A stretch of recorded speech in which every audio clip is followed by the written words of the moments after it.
Portanto, tu és rei. Foi para isso que eu nasci. Para dar testemunho da verdade. Todos aqueles que ouvem a verdade, ouvem a minha voz. Verdade.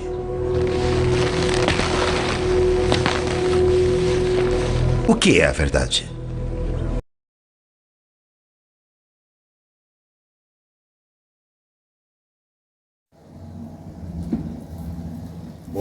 Bom dia com Jesus. Acho que é boa tarde, né? Nós estamos de volta para mais um vídeo. E hoje nós queremos falar dos profetas, né? Nós estamos vivendo um tempo muito tenso, onde as coisas estão acontecendo profeticamente, né? Um profeta de Deus, ele é um elemento escolhido com uma função muito específica e perigosa, né? Se você pegar ali o quinteto de Efésios, Deus escolheu uns para serem apóstolos, outros para serem pastores, outros para serem doutores, outros para serem evangelistas e outros para serem profetas. Então, para ser um pastor, você tem que saber apacentar. Na verdade, o evangelista, o apóstolo, o doutor é praticamente a mesma coisa do pastor, só que cada um no seu campo, mas todos são pastores, né? Mas tem um camarada diferenciado em tudo isso, e esse se chama de profeta. O profeta que Deus, eu tenho dito uma coisa, o que Deus cobra de um homem para ser profeta dele? Sabedoria? Não. Formação teológica? Não. Ser religioso? Não. Deus só cobra uma, aliás, duas. Um profeta de Deus, ele tem que ter duas características, ou duas virtudes, né? Ele tem que ser corajoso e ele tem que ser obediente. Só isso. Ele pode ser analfabeto, pode ser pobre, pode ser um João Ninguém, vamos dizer assim, né? Mas se esse elemento tem essas duas características, esse elemento serve para ser profeta. E outra coisa, um profeta, ele é aquele elemento, ele não é um pregador. Profeta não é um pregador, os outros todos são pregadores, apóstolo, pastor, mas o profeta não. O profeta, ele é um homem de recado, ele é um avisador, e ele só vai entrar em ação quando as coisas não estiverem bem, né? Ele pode chegar numa igreja e corrigir se aquele pastor, aquele doutor, aquele escriba não estiver bem ali naquela congregação. E Deus enviar um profeta, ele vai chegar lá e vai falar a verdade. E aquele pregador daquela igreja ali, aquele sacerdote, vai ter que ouvir aquele profeta, porque ele traz, assim diz o Senhor. Então, quando uma nação não estava bem, Deus enviava um profeta. Quando a nação estava bem, não precisava de profeta. Quando a igreja está bem, não precisa de profeta, né? Quando a igreja está bem, quando a pessoa está bem, quando a nação está bem, não precisa de profeta. Porque o profeta ele só entra em ação quando a coisa não está bem. Aqui você confere isso aqui no grande livro de Deus, que todos os profetas que entraram em ação, que foram enviados, eles foram justamente no momento em que as coisas não estavam bem para aquela pessoa, para aquele rei, para aquela nação, né? Você vê no caso de Jonas, ele foi enviado a uma nação estupidamente pervertida chamada Nínive, né? Nínive era uma nação que nasceu ali nos dias de Babel, no tempo da torre de Nimrod, aquela coisa toda, e eles acabaram fundando Nínive, né? Quer dizer, era uma cidade pervertida, marcada pelo juízo. E Deus enviou um carinha chamado Jonas, né? Quem sabe de onde ele apareceu, mas ele tinha que ter coragem, porque ele chegar numa cidade perversa e dizer que está tudo errado, você vê o que está acontecendo aqui no mundo, né? Se você chega numa cidade perversa, islâmica, né, esse pessoal aí do Oriente, que adora Buda, que adora Maomé, Alá, se você chegar lá e pregar o evangelho verdadeiro de Cristo, você pode ser morto, pode ser preso, apedrejado, vaiado, enfim. Tá? Então é difícil, né? Por isso que os grandes pastores, principalmente aqui do Brasil, eles não querem sair para ir para essa briga, né? Porque é difícil, é muito perigoso. Né? E quem vai, não volta, né? Porque é apedrejado, é degolado, é preso. Né? Então essa é uma função profética. Né? É mais uma função profética. Né?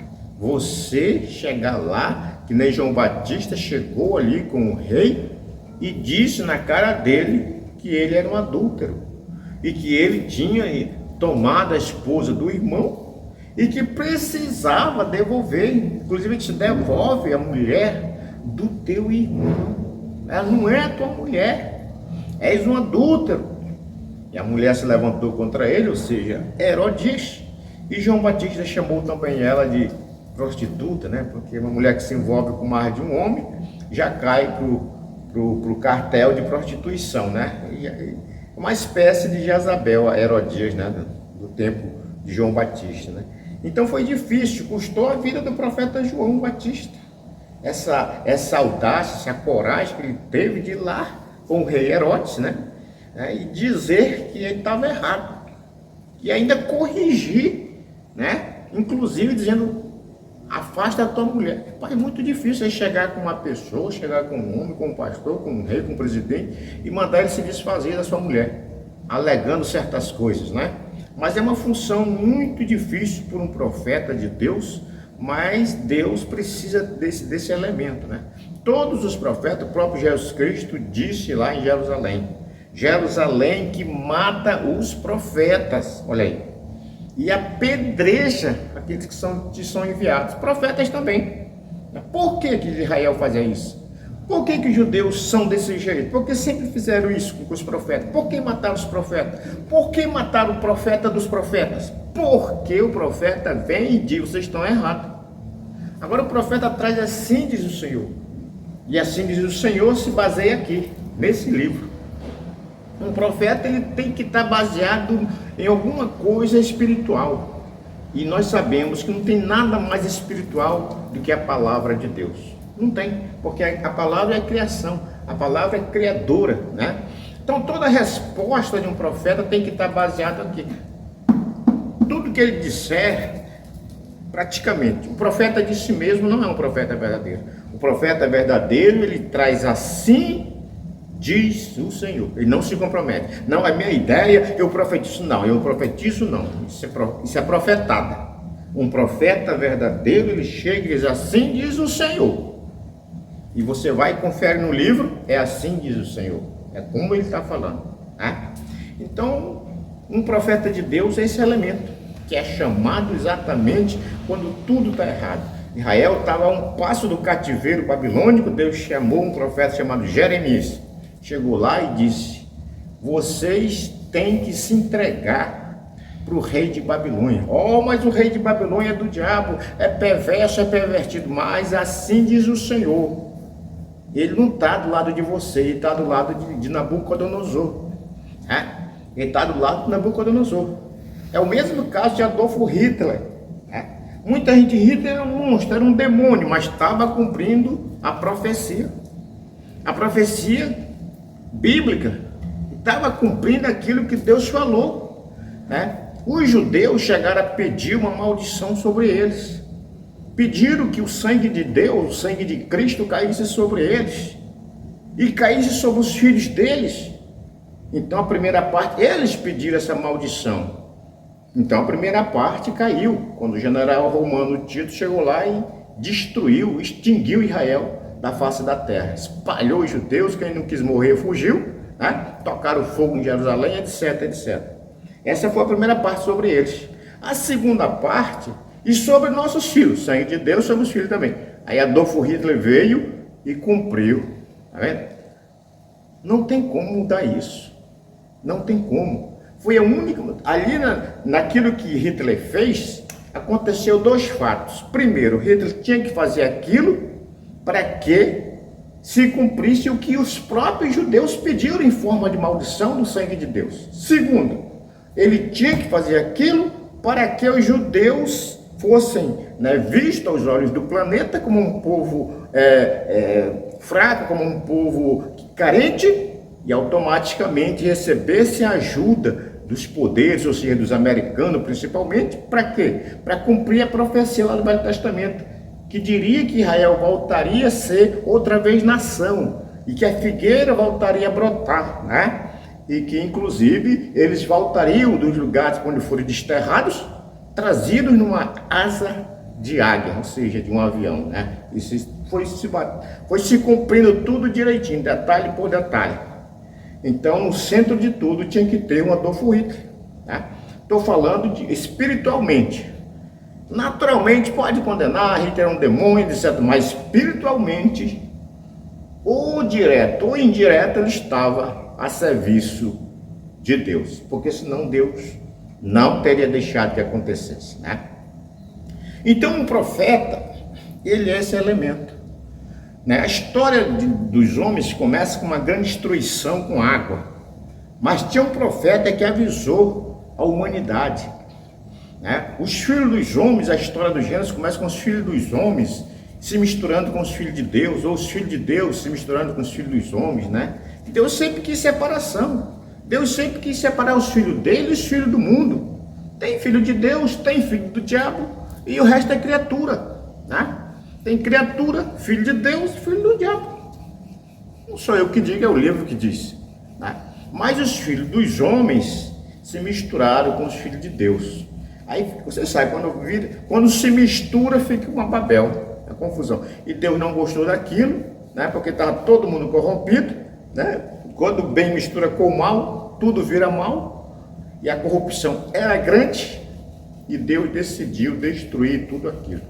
Mas antes ele chamou um profeta, porque ele viu que não tinha um homem que tinha coragem de sustentar a verdade dele. Assim, a minha mensagem é uma mensagem totalmente aborrecida, né? Por que minha mensagem é aborrecida? Minha mensagem é tão pequena, eu sou uma figurinha, é um pingo d'água no meio do oceano, uma faísca no meio do fogo. Mas por que me odeiam? Por que me bloqueiam? Por que se importam comigo? Eu sou tão pequenininho, por que não deixam passar despercebido? Não, mas eles têm que me bloquear, eles têm que me contestar, eles têm que me punir, eles têm que me denunciar. Por quê? Porque eles não conseguem desmontar aquilo que eu prego. Biblicamente não. Biblicamente não. Eles podem inventar, dizer você é um pregador de ódio, dizer uma coisa, provar é outra. E eu tenho feito esse desafio em todos os meus vídeos. Desmontem o que eu prego.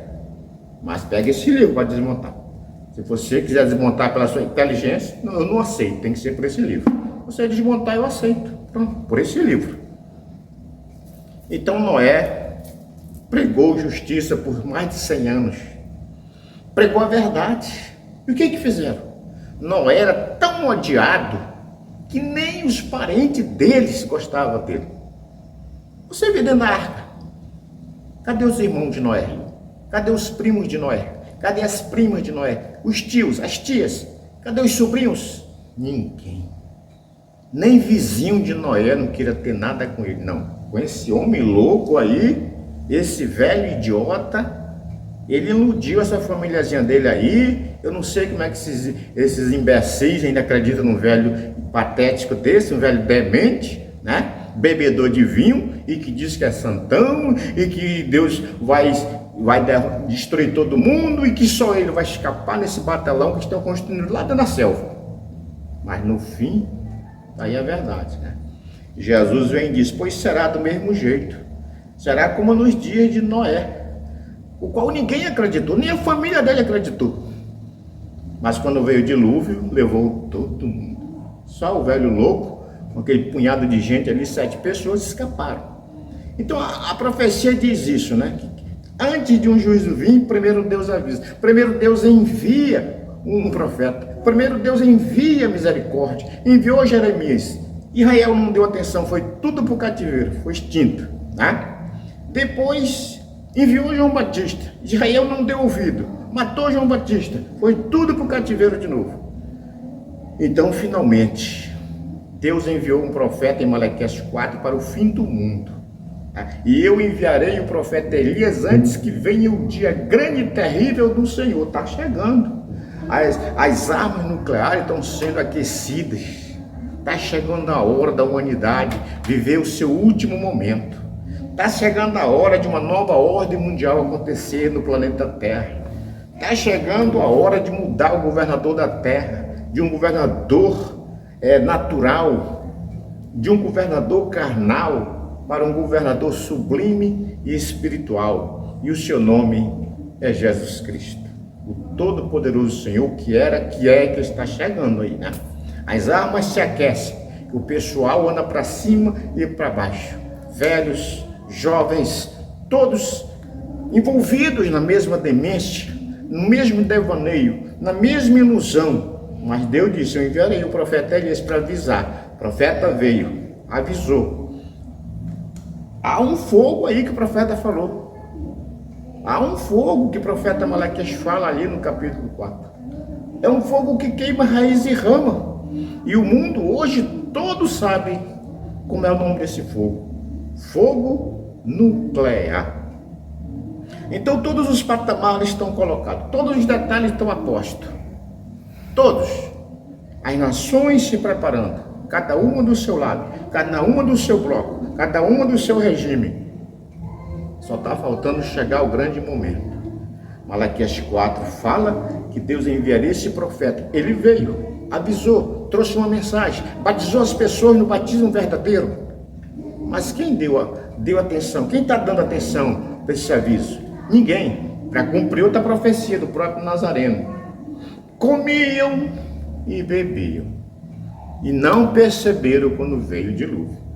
Comiam, bebiam, casavam e davam-se em casamento lá dentro de Sodoma, e não perceberam quando veio o fogo. É duas comparações. Isso significa o quê? 3 coisas. Agora é um combinado de morte. Lá em Noé, água. Lá em Sodoma, fogo. 2 designs. Quer mais um design? Os homossexuais, lá em Sodoma. Quer mais design? Um profeta em ação. Tem que ter um profeta no meio, né? E outra coisa, não vão perceber? Não vão perceber. Em Sodoma não perceberam, em Noé não perceberam e agora não vão perceber. Apesar de Deus estar avisando, porque tudo o que está acontecendo nesse momento na Terra não é mais coisa normal. Não é mais coisa normal. Seja coisa natural, seja coisa artificial, tudo é diabolicamente anormal. Não é mais coisa normal. Mas ninguém está percebendo esses avisos. Deus já enviou um profeta, Deus está sustentando a mensagem do seu profeta através dos humildes canais, né, de comunicação. Mas quem tem dado aviso? Ninguém, né? Mas aí o profeta Malaquias diz, olha, o dia será terrível, mas será grande. Terrível para aqueles que ficarem aqui, para aqueles que não acreditaram, mas será grande para aqueles que escaparam, para aqueles que saírem. E nós temos dito, lá em Noé, a salvação era entrar. Lá em Sodoma, a salvação era sair. E agora, em Laodiceia, a salvação é subir. É subir. Malaquias 4 diz, mas para vós outros que temeis o meu nome, nascerá o sol da justiça e trará salvação. Aonde, profeta Malaquias? Nas suas asas, asas de águia, e voareis como águia, sobre as cinzas dos ímpios, sobre as cinzas daqueles que infelizmente não acreditaram. Então você está vendo, águia voando, embaixo só cinza. Estamos em cima de uma bomba atômica, Estamos no capítulo 6 do Apocalipse. E logo a Terra vai escurecer com um impacto nuclear, possivelmente. Há quem diga que é um asteroide. Eu prefiro acreditar que é uma bomba atômica. É mais racional, é mais clássico. Eu não posso afirmar se é um asteroide que vai escurecer a Terra com um grande tremor ou é uma bomba atômica. Mas pelo andar da carruagem, profecia de Daniel se cumprindo, o começo da Terceira Guerra, com uma guerra prolongada, começo da Terceira Guerra Mundial, uma guerra prolongada, já começou. E no capítulo 6, onde nós estamos, com o cavaleiro ali, negro da fome, e avançando para cima de uma explosão e uma grande escuridão. E o terror generalizado em todo o planeta Terra. Então é muito mais tarde do que a gente possa imaginar. Enquanto os YouTube do terror pregam o terror, mas não sabem mostrar como se salvar.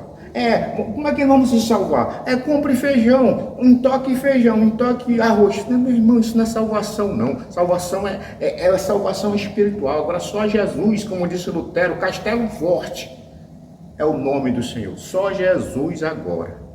Só Jesus. O profeta só faz avisar. Agora só Jesus. Só Deus. E Deus para nós é Jesus. Porque esse livro diz que o único Deus, verdadeiro Deus, Deus forte, verdadeiro Deus e vida eterna é Jesus. Então que Deus abençoe.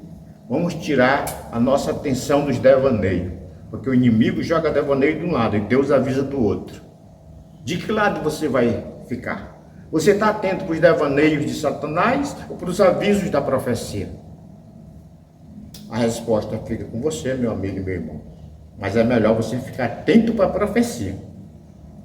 Fique ligado na profecia. Busque a Deus, entregue a Jesus. Já sou de Jesus, beleza, continue com Ele. Não sou de Jesus, busque Jesus. Não estou mandando você buscar igreja nenhuma. Eu estou mandando você buscar Deus. E Deus para nós tem nome. É o Senhor Jesus Cristo. Então que Deus abençoe. Esse é um aviso profético, baseado nos profetas.